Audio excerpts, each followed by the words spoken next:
날씨가 이제 꽃샘추위가 왔는데 춥기는 추운데 춥지 않게 느껴지는 것은 왜일까요? 전 추운데 춥지 않다고 그러시더라고요. 그래서 한번 생각을 해봤습니다. 기온은 다 똑같은데 왜 춥지 않을까? 그건 제 생각에는 이제 봄이 왔기 때문에 더 이상 춥지 않을 것이다. 이 소망이 있어서 안 추운 것 같습니다. 그렇지 않습니까? 예. 우리가 소망이 있으면 우리에게 어려움이 있더라도 이겨낼 수 있는 힘이 그 소망 가운데 있을 줄로 믿습니다. 우리가 예수 믿으면 우리가 미래에 걱정이 없고 잘 살게 될까요? 예수 믿으면 남부럽지 않게 걱정도 근심도 없이 그렇게 잘 살 수 있습니까? 사실 60년대, 80년대에 우리 기독교 신앙이 잘 살아보자는 그런 구호가 있었고 예수 믿으면 복 받는다라는 것이 거기에 연결이 되어 있었습니다. 그래서 예수 믿으면 젖과 꿀이 흐르는 땅으로 가게 되어서 풍요롭게 살게 될 것이다 라고 하는 믿음이 우리 가운데 있었습니다.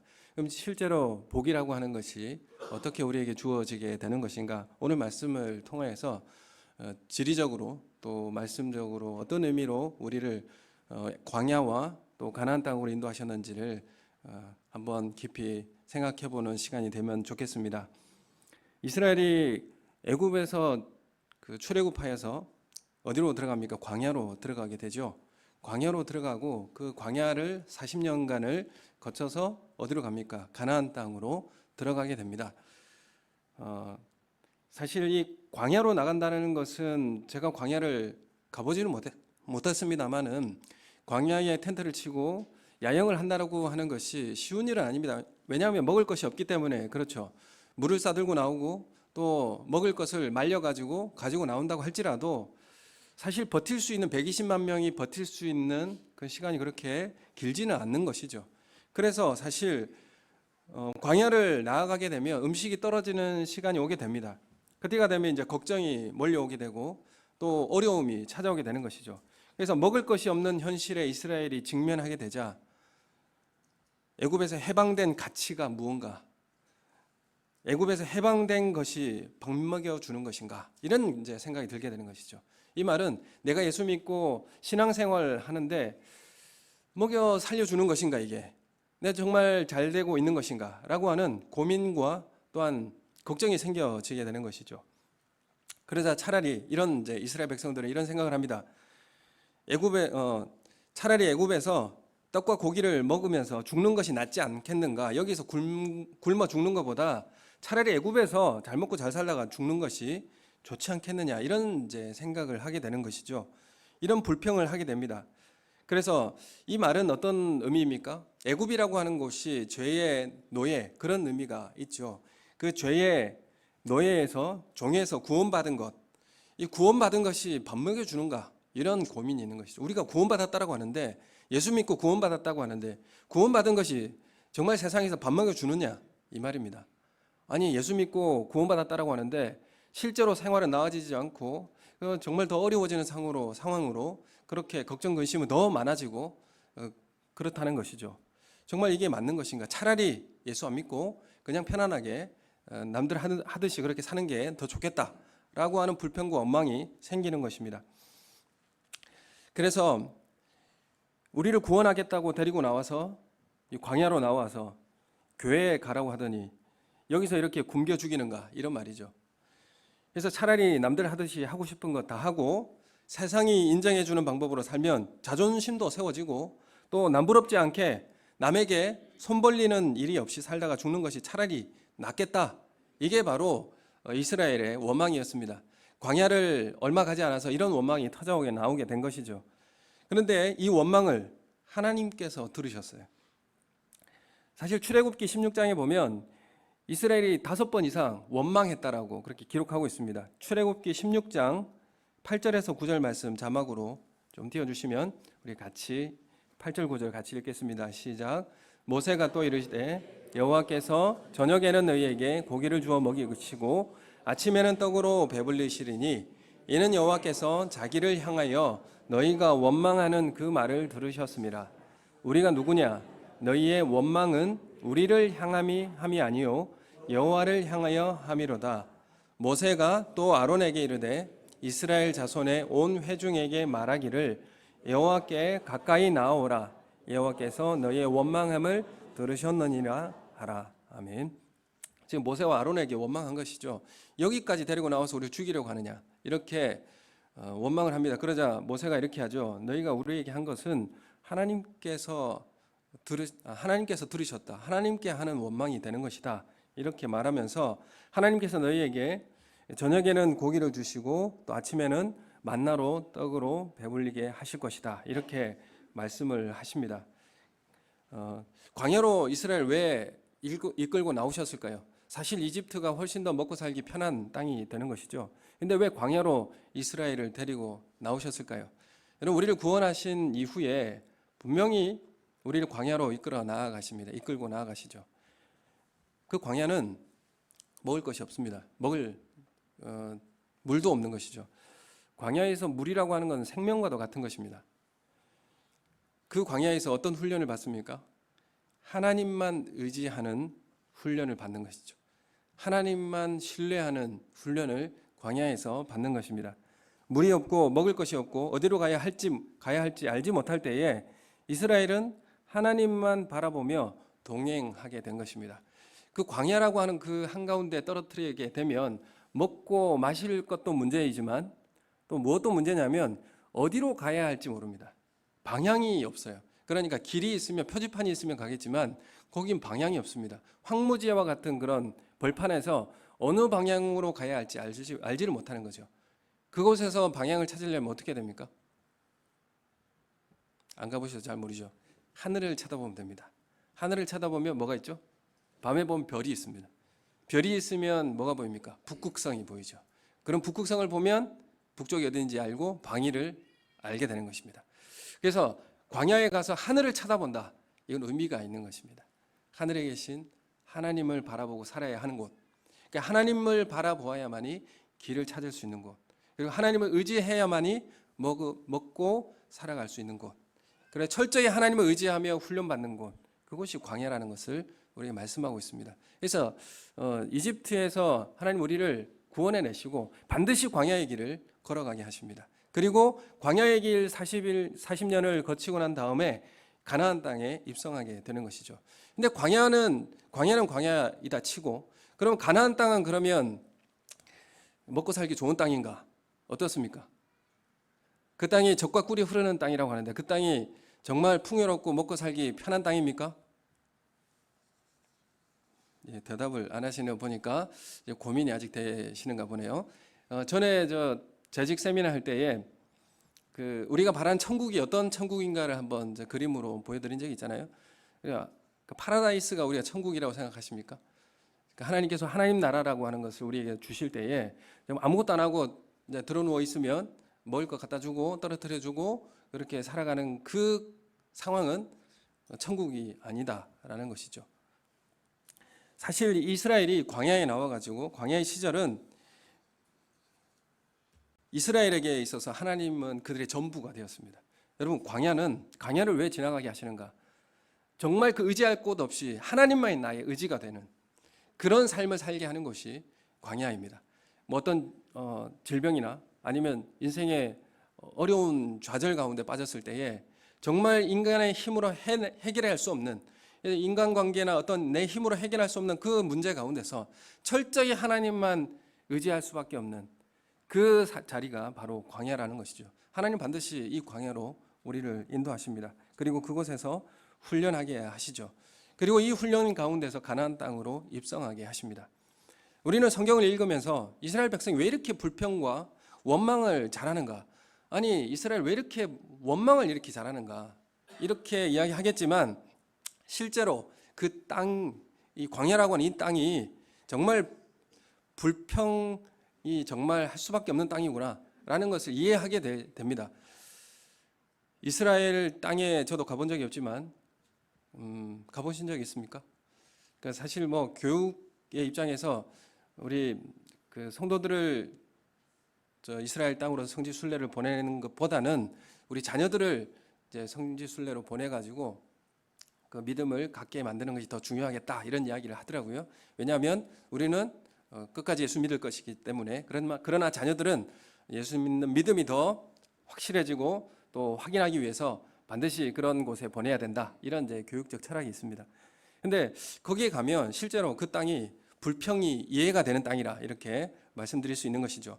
8절부터 11절까지 말씀을 우리가 보시면요, 다 읽지는 않겠지만 8절에 보면 너희가 이제 가야 할 땅이 어떨 땅이냐라고 설명을 하고요. 그리고 9절에 말씀을 합니다. 너희가 가야 할 그 땅은 9절 중반절에 보면 후손에게 주리라고 하신 땅 곧 젖과 꿀이 흐르는 땅에서 너희의 날이 장구하리라 이렇게 가야 할 땅을 말씀하고 있습니다. 10절에 보면 너희가 차지할 그 가나안 땅은 뭐라고 합니까? 어느 땅과 같지 않다고요? 애굽 땅과 같지 않다. 이집트와는 딴판이다 이런 말입니다. 왜냐하면 이집트는 물을 대기가 너무나 편리한 곳이다 이 말입니다. 농사를 지으려면 뭐가 있어야 됩니까? 물이 있어야 돼요. 그리고 그 비료가 있어야 되죠. 그런데 이것이 모두 다 충족되는 것이 나일강입니다. 나일강의 범람으로 인해서 때가 되면 물을 대줄 수가 있고요. 그리고 무기질 영양소가 이제 풍성하게 공급될 수 있는 그런 지역이 나일강 삼각주 그런 주변의 지역이었습니다. 그런데 나일강 이집트는 물대기가 그렇게 편한 곳이었지만 11절에 보면 너희가 가서 차지할 그 젖과 꿀이 흐르는 땅이라고 하는 그 땅은 산과 골짜기가 있어서 비를 흡수하는 땅이다. 물이 없어진다는 땅입니다. 비가 내리긴 하지만은 물을 머금고 있을 수가 없다는 것이죠. 그리고 물을 대기가 불편하다는 겁니다. 그렇기 때문에 농사에 있어서는 어떻죠? 정말 어려운 땅입니다. 농사 짓기 힘든 땅이라는 거죠. 그래서 12절에 보면 너희가 건너가서 차지할 땅은 산과 골짜기가 많아서 하늘에서 내리는 비를 흡수하는 땅이다. 그래서 젖과 꿀이 흐르는 이 땅은 가나안 땅은 무슨 땅이란 말입니까? 척박한 땅이다라는 말입니다. 너희가 이집트에서 생각하는 그 땅이 아니고 정말 살기 어려운 땅이다 이렇게 말씀하고 있는 것입니다. 실제로 풍요로운 땅은 어디입니까? 젖과 꿀이 흐르는 땅은 어디죠? 이집트입니다. 애굽이죠. 그래서 광야에서 이스라엘은 가나안 땅에 살기 위해서 훈련받는 것입니다. 가나안 땅에서 어떻게 살아야 할지를 광야의 과정을 거치면서 훈련하는 것이죠. 그 나라 이제 가나안 땅에 들어가서 이제 하나님의 백성으로 선민으로 어떻게 살아야 할지를 광야에서 훈련받고 실제로 가나안 땅에 들어가서도 그렇게 살아야 하는 것입니다. PPT를 한번 좀 띄워주시면 좋겠습니다. 네. 제가 그림을 좀 준비해가지고 오늘 좀 마음이 좀 바쁩니다. 이집트가 있죠. 이집트가 있고요. 카메라를 약간 이쪽으로 당겨주면 제 얼굴이 좀 나올 것 같습니다. 예. 뒤에 가려 있으니까 좀 그렇죠. 반대로요. 예, 감사합니다. 보면 이집트가 있는데 그쪽에 푸른 초목들이 있죠. 나일강이 흐르기 때문에 그 지역은 범람하여서 아주 문명이 발달하는 그런 지역이 되고요. 그래서 이스라엘을 애굽에서 광야로 이끌어내시죠. 광야에 40년간 있다가 다시 가나안 땅으로 들어가게 됩니다. 그런데 가나안 땅도 사실 푸른 초목이 그렇게 많지 않습니다. 척박한 땅이라는 것이죠. 여기에 보면 옆에 지금 물 뜨는 사람이 있잖아요. 그래서 그 나일강 주변에 농사를 할 때 물 대기가 너무나 편리한 겁니다. 그냥 물에 옆에 흐르기 때문에 실어다가 그냥 옮기면 되는 거고요. 수차가 있어요. 물레방아 같은 게 있어가지고 발로 이렇게 착착착 밟으면 수레가 돌아가면서 물이 착착착 이제 물이 공급됩니다. 그리고 나선형으로 되어 있는 그런 대롱가 같은 걸 돌리면 나선형이 돼서 물이 쭈르륵 올라오는 그런 것까지 개발되어 있는 곳이 바로 이집트 문명이거든요. 그만큼 물대기가 편하기 때문에 평화로운, 풍요로운 그런 이제 곡식을 얻게 되는 것입니다. 그래서 나일강이 모든 생명의 근원으로 불리게 되는 것이죠. 왜냐하면 나일강이 풍요롭게 하고 또 나일강의 흐름으로 인해서 생명을 주기 때문에 신으로 불리게 되는 것이죠. 나일강은 그래서 신입니다. 우상으로 그렇게 섬기게 되는 것이죠.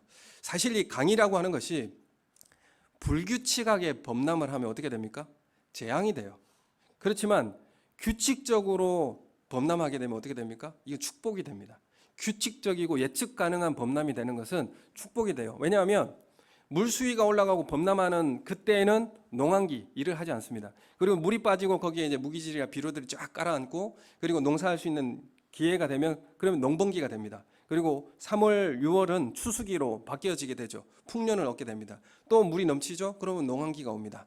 이런 식으로 규칙적으로 예측이 가능하고 풍요로운 그런 땅이 되는 것이죠. 주기적이고 예측 가능한 나일강의 범람에 있어서 농토는 비옥한 토지가 되었습니다. 그래서 이 거역할 수 없고 변함없는 이 자연의 순환이 있었으므로 이집트의 숭배의 대상은 바로 이 나일강이 된 것이죠. 나일강 자체가 신이 된 것입니다. 그런데 하나님 이스라엘 백성들을 애굽에서 건져내실 때 10가지 재앙이 첫 번째가 뭡니까? 나일강을 피로 물들게 하는 것이죠. 그로부터 인하여서 모든 태양신, 이 바로 태양신이죠. 태양신의 아들 장자를 죽이는 재앙까지 모든 신들을 다 무너뜨리고 하나님께서는 이스라엘을 광야로 이끌어내시는 것입니다. 그래서 강 주위 경작지가 모두가 주거지가 형성되어 있었고 경작지 물을 대기가 너무나 편리했습니다. 강 주위에 사실 문명이 발생하지 않습니까? 다음 페이지 넘겨주시면요. 그 이집트가 있고요. 그다음에 메소포타미아 문명이 있죠. 유프라데스 강, 티그리스 강 위쪽에 있는 이렇게 이제 초상달 모양으로 이렇게 푸른 초원이 펼쳐집니다. 거기도 유프라테스 강 문명이 있고요. 그리고 이집트 문명이 있고요. 중국에는 황하 문명이 있고요. 인도에는 인더스 문명이 있잖아요. 물 흐르는 것을 통해서 이제 문명이 생기는 것입니다. 도시가 발달되고 많은 사람들이 모여들게 되는 것이죠. 거기에 보면 제가 분홍색으로 표시해낸 이곳이 이스라엘 가나안 땅이죠. 약간 푸른 초원이 약간 있습니다. 약간 있는 정도이라는 거죠. 그래서 물이라고 하는 것은 이 지역에는 너무나 생명과도 같은 것입니다. 물이라고 하는 것은 정말 생명수와도 같은 것과 같은 것입니다. 3페이지 넘겨주시면요. 이스라엘 땅 좀 전에 이제 분홍색으로 표시한 그 땅인데 보면은 제가 절단면 이렇게 쭉 해가지고 이 단면도의 산과 평야 지역이 어떻게 펼쳐져 있는지 한번 살펴보려고 하는 것입니다. 단면을 통해서 동쪽과 지중해 연안과 이쪽 안쪽 동쪽 그 면이 어떻게 생기는지 보도록 하겠습니다. 그 다음 페이지를 넘겨주시면 단면을 딱 자르면 왼쪽 끝에 지중해입니다. 해수면이 0이죠. 높이가 0입니다.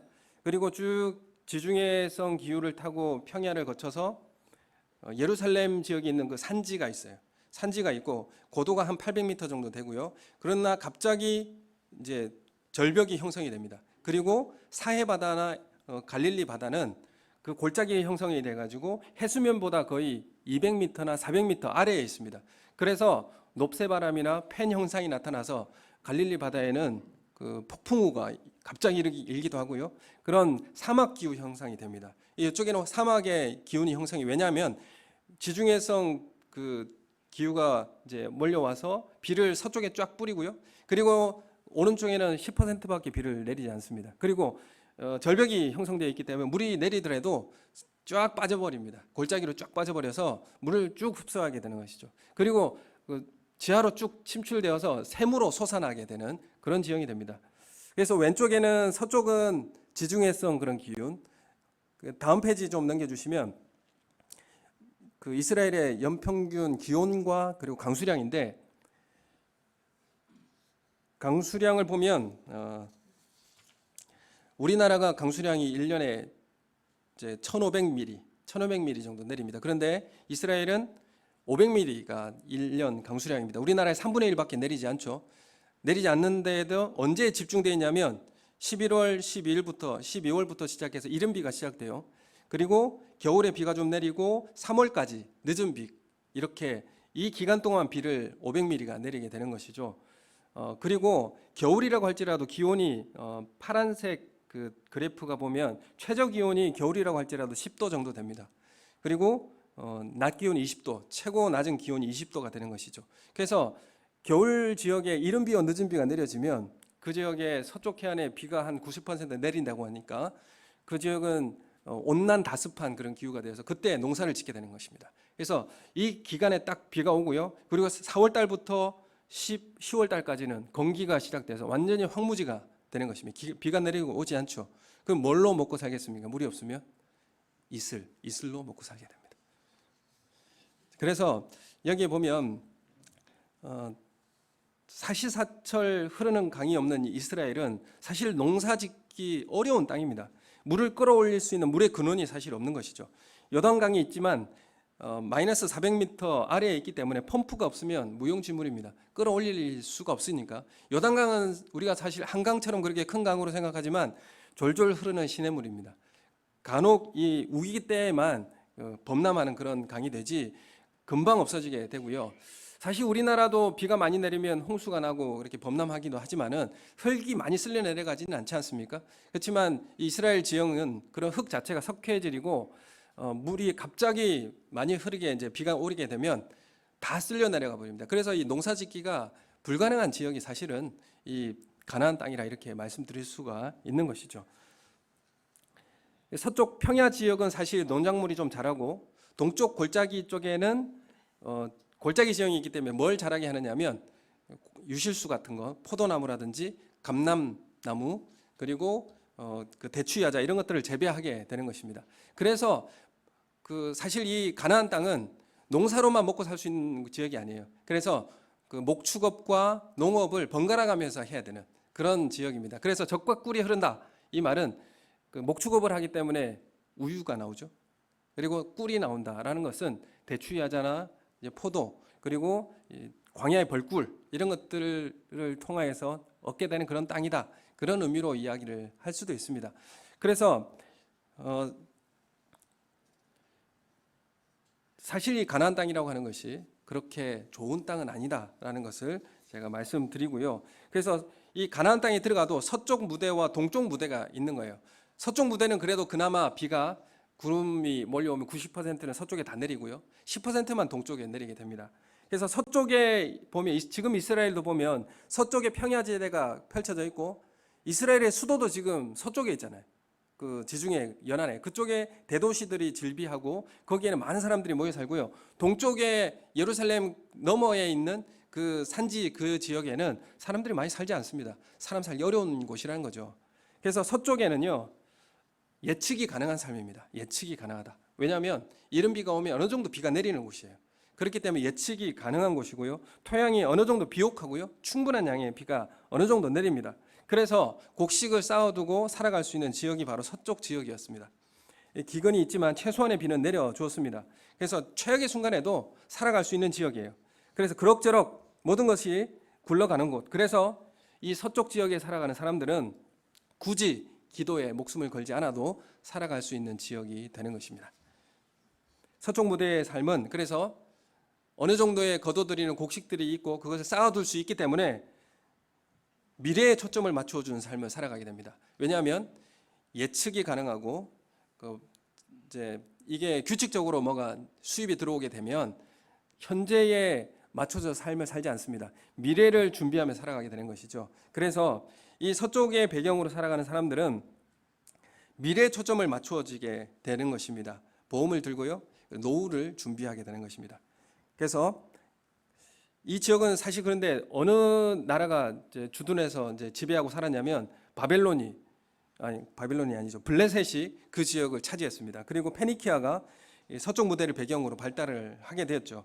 그래서 서쪽의 삶의 중요한 신은 바알이 되는 것입니다. 풍요의 신이 되는 것이고요. 이곳에서 추구하는 것은 뭐냐면 더 안락하고 더 많은 것을 원하는, 그래서 내가 하나님 없이도 살아갈 수 있는 그런 삶을 원하는 곳이 바로 서쪽의 삶이었습니다. 그래서 이 가나안 땅도 동쪽의 삶은 그러면 어떠한 삶인가? 여기는 예측이 불가능한 삶입니다. 비가 내려도 적게 내리기 때문에, 그리고 내리더라도 그나마 석회암으로 이루어진 척박한 토양으로 인해서 소출이 많지가 않습니다. 그래서 예측이 안 되는 곳이에요. 물도 예측이 안 되는 것이고요. 내가 씨앗을 뿌려도 이만큼 거두어질 것이라는 보장이 안 되는 땅이 바로 동쪽의 땅입니다. 그래서 긴 보릿고개 동안을 배를 골며 보내야 했고요. 그래서 이 마지막 남은 이 곡식을 가지고 이걸 뿌려야 되는지 내가 먹어야 되는지 걱정을 해야 되는 심각한 고민을 한 곳이 바로 동쪽에 있는 삶의 모습이었습니다. 그래서 눈물을 흘리며 씨를 뿌리는 자는 기쁨으로 그 단을 거두리로다. 이렇게 하는 이 말도 이런 의미에서 지금 하는 것입니다. 뿌려야 할지 내가 먹어야 할지 그게 걱정이 되는 그 땅이 바로 동쪽의 삶인 것입니다. 그래서 서쪽에서 몰려오는 구름 90% 이상이 그쪽에서 다 뿌리고 나머지 10%만 동쪽에 뿌려졌고, 그래서 쓰고 남은 부스러기로 버티고 살아가야 하는 곳이 바로 동쪽에 살아가는 삶의 모습인 것입니다. 때를 따라 그래서 이른 비와 늦은 비를 구하는 기도를 반드시 해야만이 살아갈 수 있는 땅. 하나님 비를 주십시오. 라고 하늘을 바라보며 살아가야만 하는 땅이 바로 동쪽 편에 있는 사람들의 삶의 모습이었다라는 것을 알 수 있습니다. 그래서 기도의 줄이 끊어지면 생존 자체가 불가능한 곳이 바로 가나안 땅 중에서도 동쪽 편에 속해 있는 그런 땅의 사람들의 모습이었다는 것입니다. 여러분, 이른 비와 늦은 비가 없이 그 땅에 살아갈 수가 없어요. 그래서 하나님 비를 주십시오. 하나님 우리에게 일용할 양식을 주십시오 라고 기도해야만이 살아갈 수 있는 땅이 바로 이 동쪽에 있는 사람들의 삶의 모습이라는 것입니다. 그래서 동쪽의 무대는 미래를 준비하고 이런 거 할 수가 없어요. 현재에 맞춰진 삶을 살아갈 수밖에 없습니다. 지금 먹을 것, 오늘 일용할 양식을 추구하며 살아가는 것이 바로 동쪽에 위치한 살아가는 삶의 모습입니다. 미래를 위한 저축과 보험은 사실 상상도 할 수 없는 그런 자리가 되는 것입니다. 여기 사람들은 힘들고 지친 삶으로 인해서 천국에 대한 갈망이 누구보다도 뜨거워지는 삶이 살게 되는 것이죠. 동쪽에 살아가는 사람들은 하늘나라를 사모하며 살아가게 되는 것입니다. PPT 한 장 띄워주십시오. 근데 이스라엘이 서쪽에 많이 살았을까요? 동쪽에 많이 살았을까요? 실제로 보면요, 왼쪽 지도를 보면 사울이 처음 집권했을 때에 황토색 동그란 안에 그 왼쪽 지도에 보면 표현을 해놨는데, 이스라엘이 사사 시대를 거쳐가면서 좋은 평야 지역을 다 빼앗깁니다. 사실 실제로 이스라엘이 살아가는 곳은 어디냐면 산지에서 몰려 살아요. 동쪽 산지에 몰려 살고 예루살렘 산지로 몰려 들어갑니다. 왜냐하면 주위에 블레셋이라든지 강한 군대들이 빼앗고 착취하고 하기 때문에 산지에 들어가서 살아갈 수밖에 없는 것입니다. 그래서 사울 왕 때도 보면 조그마한 나라가 형성돼 있죠. 다윗의 때는 이제 조금 연두색으로 이렇게 펼쳐져 있고, 솔로몬 때 그 위에 파란색 부분까지 이렇게 점령하는 그런 이제 땅을 추구하게 되고요. 넓게 되는데, 오른쪽 이제 그 가운데 있는 지도를 보면 이제 통일 왕국 솔로몬 이후의 나라인데 북 이스라엘과 남유다로 이렇게 나눠져 있는데, 사방에 지금 아람, 암몬, 모압, 블레셋, 페니키아 이렇게 서쪽 지역은 전부 다 좋은 지중해 연안은 다 차지하고 있습니다. 그리고 가해는 전부 다 때를 따라서 침략하기 위해서 기회를 엿보는 그런 나라들이 옆에 있는 것이죠. 그래서 외세의 침입이 항상 두렵고요. 그리고 먹고 살기 힘든 그 산지 지역에 몰려 살게 되어지는 이스라엘의 형국을 보게 됩니다. 그리고 이집트가 있고요. 위로는 아수르가 있고요. 그래서 강대국에 둘러싸여져 있는 그런 모습을 보게 됩니다. 그래서 항상 이스라엘은요, 위쪽 아수르 제국 위쪽에서 힘이 강성해서 침략을 하게 되면 이집트를 정벌하러 내려옵니다. 그러면 이스라엘을 통과해서 이집트를 정벌해야 되기 때문에 이스라엘은 반드시 식민지 국가가 돼요. 그리고 이집트가 다시 또 아수르나 바벨론을 침략하러 이제 가게 되면 항상 이스라엘은 전쟁의 통로가 되는 것입니다. 항상 짓밟히게 되고요, 식민지 상태가 되는 것이죠. 그래서 이스라엘이 살아가기 너무나 척박하고 힘든 땅이 바로 이 가나안 땅이라는 것을 우리가 알게 되는 것입니다. 그래서 가나안 땅이 먹고 좋은 곳인가요? 먹고 살기 좋은 땅입니까? 이 땅은 그래서 시도 때도 없이 침탈하고 침략하는 주위에 그 세력들이 많기 때문에 정말 먹고 살기 힘든 땅이 바로 가나안 땅이라는 것을 우리에게 말씀하고 있는 것입니다. 실제로 이스라엘의 삶의 무대는 서쪽이 아니라 동쪽의 삶이 그들의 삶이었습니다. 서쪽을 동경하며 또한 애굽을 의지하고 살려고 했어요. 이스라엘의 삶을 보면 왜 이집트를 의지하려고 하고 왜 서쪽의 그 평야 지역이나 그쪽을 동경하며 살려고 했는지를 우리가 알 수 있게 되는 것입니다. 서쪽의 도시들을 동경하고 블레셋 문화에 기웃거리다가 두 눈 뽑히고 포로가 되어 비참한 최후를 맞은 누굽니까? 삼손이 있죠. 동쪽의 광야에서는 사실 민족적 위기에서 이스라엘의 소망이 되었던 선지자들은 동쪽에서 많이 선지자가 나오게 되었습니다. 서쪽에 거주했던 지파들보다 동쪽에 거주한 지파들이 오랫동안 정체성을 유지하는 그런 지파들이 많이 생겨나는 것도 동쪽 지역에 있는 지파들입니다. 그리고 남부 유다 지역도 거기도 광야 지역이지 않습니까?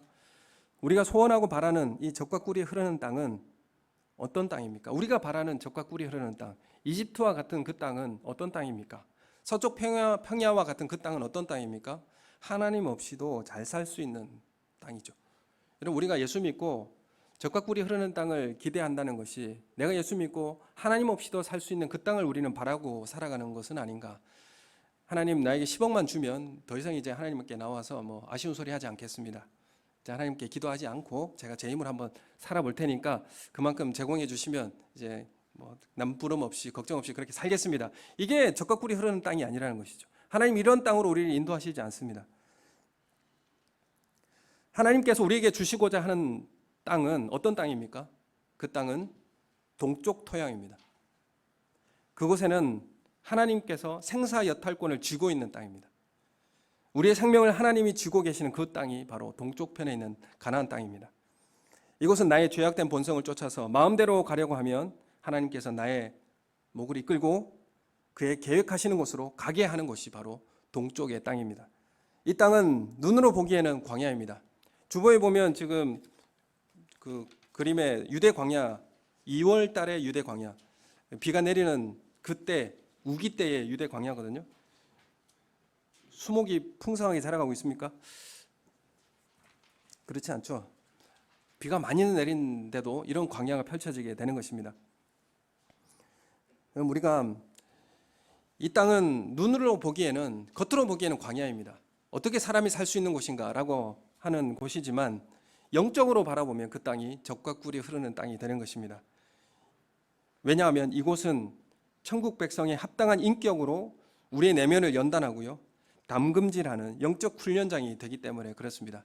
이곳은 하나님께 기도하지 않고는 살아갈 수 없는 땅이 바로 동쪽 땅이 되는 것입니다. 이 땅을 하나님은 12절에 이렇게 말씀하십니다. 오늘 신명기 11장 12절 말씀 우리 함께 읽겠습니다. 시작. 내 하나님 여호와께서 돌보아 주시는 땅이라. 연초부터 연말까지 내 하나님 여호와의 눈이 항상 그 위에 있느니라. 아멘. 이 땅이 젖과 꿀이 흐르는 땅입니다. 하나님께서 항상 지켜보시고 연초와 연말까지 내 하나님 여호와께서 눈이 항상 그 위에 있는 땅, 이 땅이 바로 젖과 꿀이 흐르는 땅입니다. 하나님의 도우심과 하나님 인도하심이 있는 땅, 그 땅이 젖과 꿀이 흐르는 땅입니다. 13절부터 17절까지 말씀해 보면요, 너희가 말씀에 따라 지켜 그 땅에 들어가서 말씀을 지켜 행하면 이른 비와 늦은 비를 내려줄 것이요, 미혹되어 다른 신들을 섬기면 하늘을 닫아 비를 내리지 않을 것이므로 너희가 멸망할 것이다. 이렇게 말씀하고 있습니다. 그 땅에 들어가서는 철저히 하나님을 신뢰하고 의지하는 삶을 살아야 한다라는 것을 분명히 말씀하고 있는 것입니다. 그래서 이른 비와 늦은 비 없이는 비를 내려주지 않으면 살아갈 수 없는 땅, 하나님을 의지하지 않고는 살아갈 수 없는 땅이 바로 가나안 땅이라 이렇게 말씀합니다. 그런데 이스라엘이 죄악으로 두 가지를 지적합니다. 이스라엘이 가나안 땅에 들어가서 마음을 빼앗기고 헛된 일을 행하는 것을 예레미야 2장 13절에 이렇게 말씀하고 있는데요. 예레미야 2장 13절 말씀 자막으로 좀 띄워주십시오. 같이 읽겠습니다. 시작. 내 백성이 두 가지 악을 행하였나니 곧 그들이 생수의 근원되는 나를 버린 것과 스스로 웅덩이를 판 것인데 그것은 그물을 가두지 못할 터진 웅덩이들이라. 아멘. 여기 보면 그들이, 이스라엘 백성들이 생수의 근원되는 나를 버렸다. 하나님께서 생수의 근원 되시는 하나님이신데 그 생수를 버리고 뭘 추구했냐면 웅덩이를 팠다라는 겁니다. 웅덩이를 팠다는 건 뭐죠? 비를 가두어 두겠다는 겁니다. 웅덩이를 깊게 파서 비를 가두어 두어서 쌓아두고 내가 이제 하나님께 기도하지 않아도 살아갈 수 있는, 예측 가능하고 내가 모아둔 그 물을 통해서 농사를 지을 수 있는 수분을 공급하겠다, 그런 것입니다. 하나님을 떠나서 이제 내가 계획하고 내가 쌓아둔 그것으로 내가 살아가겠다. 이게 바로 이스라엘에게 지적한 두 가지 죄악이었습니다. 하나님을 떠나고 그리고 내가 계획한 것을 의지하고 웅덩이를 파는 것이었습니다. 그래서 이 생명의 생수를 떠난 인간, 하나님을 떠난, 하나님으로부터 채워지는 것을 거부하고 스스로 대체할 것을 찾아가게 되는 것, 내가 추구하고 내가 욕망하는 것을 추구하는 이 삶을 찾아가게 된 것이죠. 그게 바로 스스로 웅덩이를 파는 노력이었습니다. 이스라엘에게 그래서 웅덩이를 많이 파요. 비가 오면 거기에 물을 가두어줘야 되기 때문에. 그렇지만 석회암으로 이렇게 그 시멘트까지 이렇게 발라놓지만, 근데 그 지역이 지진이 많이 일어나거든요. 조그마한 크랙이 있어도 그 물이 어떻게 되겠습니까? 다 그냥 빠져나가 버리겠죠. 그래서 미련하다는 것입니다. 너희가 그렇게 의지하고 신뢰하지만 조그마한 그 보이지 않는 금이 크랙이 있어도 다 물이 다 빠져나가 버리는데 그걸 의지하고 있느냐, 이렇게 지금 하나님 질책하시는 것입니다. 스스로 웅덩이를 파는 것은 언제 내릴지 모르는 이 비만 의존하는 것이 아니라 하늘에서 비가 오지 않아도 마실 수 있는 물을 보관하기 위해서 웅덩이를 파는 것입니다. 당시 그 당시에는 물이라고 하는 건 생명과도 같은 것이죠. 여러분 지금 우리에게 생명과도 같은 게 뭡니까? 노후를 보장하는 직장입니까? 아니면 돈입니까? 아니면 다른 사람들에게 내가 이 정도 살아간다라고 그렇게 내세울 수 있는 어떤 사회적 지위와 평판입니까? 여러분 이게 이스라엘이 추구하던 게 하나님을 떠나서 스스로 웅덩이를 파는 것, 스스로 생명을 유지하고 그 생명을 유지하기 위해서 하나님을 떠난 것과도 같은 게 바로 웅덩이를 파는 것과 같았습니다. 물을 보관하는 일은 스스로 생명을 유지하는 일이 되는 것이죠. 이스라엘이 주변 강대국에 친화적이고 외교 관계를 맺는 것은 정치적으로 당연한 것임에도 말씀에서는 일관되게 반대합니다. 애굽에 가지 말라. 그리고 그들과 이제 그 외교적으로 하지 말라. 이 말은 왜 그렇습니까? 우상이 들어오기 때문에 그런 거죠. 하나님만 의지하고 살아가지 이방을 의지하며 살아가지 말라고 그렇게 말씀하신 것입니다. 하나님은 반석에서 물을 내시는 분이기 때문에 그렇습니다. 유다는 더 이상 반석에 물을 구하지 않고 이미 물이 풍성한 나라 이집트나 유프라테스 강의 아수르를 향해 눈을 돌리고 거기에 빠져 있습니다. 웅덩이를 판다는 것은 예측 가능한 삶입니다. 나일강이 그들의 신이 된 것도 왜 그렇습니까? 예측 가능하기 때문에 그렇습니다. 그래서 그것이 우리에게 풍요를 주기 때문에 그렇습니다. 때가 되면 들어오는 월급과 또한 그 물질이 그것이 쌓아두고 축적해서 우리의 미래를 준비하게 되고요. 결국 그런 문제들이 하나님을 떠나게 되는 그런 일들이 되기 때문에 그렇습니다. 기근이 와도 최소한의 삶을 살 수 있게 되는 것이고요. 물을 위해 굳이 기도에 목숨 걸지 않는 그런 삶이 되는 것입니다.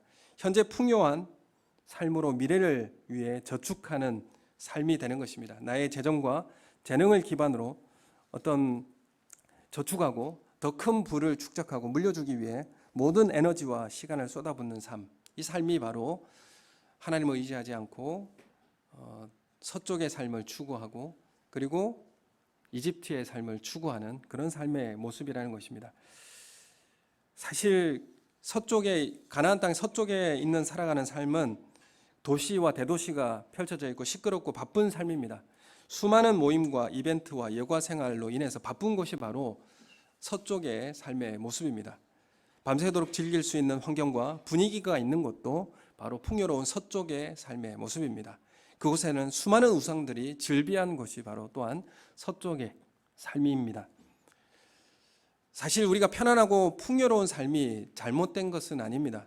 그러나 풍요로움과 그것을 추구하는 것은 하나님이 원하시는 진정성 있는 삶을 살기 어렵게 만들기 때문에 그렇습니다. 이스라엘은 가나안 복지에서 하나님이 주시는 늦은 비와 이른 비를 기다리며 살아가는 사람들입니다. 하나님 왜 가나안 땅에 젖과 꿀이 흐르는 땅이라고 했고 그곳에서 하나님 말씀을 지키고 하나님 말씀에 의지하여서 살아가라고 그렇게 말씀하시는 것입니까? 광야에서 왜 훈련을 받았습니까? 그 땅에 들어가서 하나님만 의지하고 살아가기를 훈련받고 그 땅에 들어간 것이죠. 그러면 그 땅에서 하나님을 의지하여 이른 비와 늦은 비를 기다리며 살아가는 삶이 되어야 하는 것입니다. 하나님은 흐르는 물의 근원이 되십니다.